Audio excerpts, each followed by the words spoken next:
Hey everyone, welcome back to our New Testament challenge. I can't speak today. We'll see how this goes. Here we are in Ephesians chapter 5. Let's dig in. This is a good one today. So it says, we're going to read verses 6 through 11. It says, "Let no one deceive you with empty arguments, for God's wrath is coming on the disobedient because of these things." I'm going to read that for you again. "Let no one deceive you with empty arguments, for God's wrath is coming on the disobedient because of these things.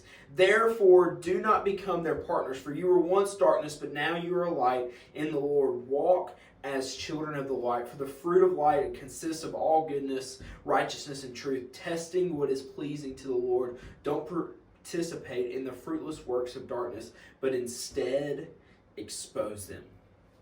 So I reread verse 6 for you for a very particular reason.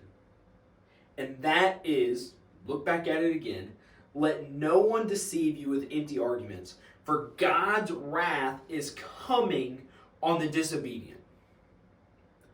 God's wrath is coming on the disobedient. There are lots of people today who will sit back and tell you, well, if a loving God, if God really loves you, then he can't send anyone to hell. If God really loves you, then no one's going to hell. Let me tell you, and if you're one of those people, let's sit down and have a conversation, because that's false. We read right here, God's wrath is coming on the disobedient.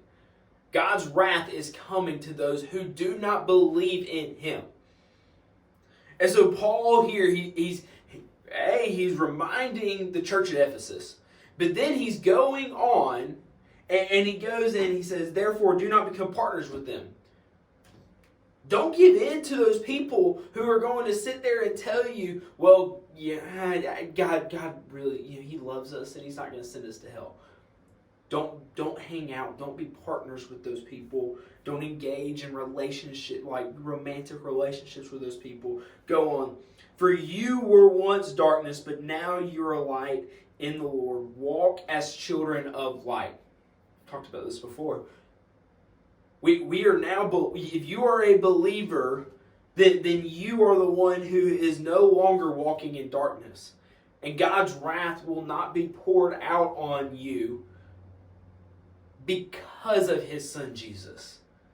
That is why Jesus came, was so that God's wrath would not be poured out on us, because it was poured out on Him. He took that place for us. He stood there and He took the wrath that we deserve. Let's keep going. So walk as children of the light, for the fruit of the light consists of all goodness, righteousness, and truth. Those are the things that we as believers are to be putting out: righteousness, goodness, and truth. And then don't participate in the fruitless works of darkness. Don't participate in sinful actions, but instead expose them. And I love that word right there where it says expose them. Because when you expose something, you're bringing it to light, meaning the darkness has been brought out from what was hidden and is now brought to the light and said, here it is, this is what's wrong, and this is why it's wrong. And so we as believers, we have this opportunity, but this responsibility, one, to remember that God's wrath is going to be poured out on those who do not obey Him, those who are not followers of Jesus.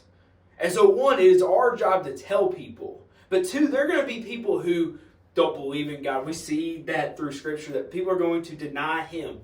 And that's on them, because it is our job to preach. And then once we have preached, then we're done, we're moving on.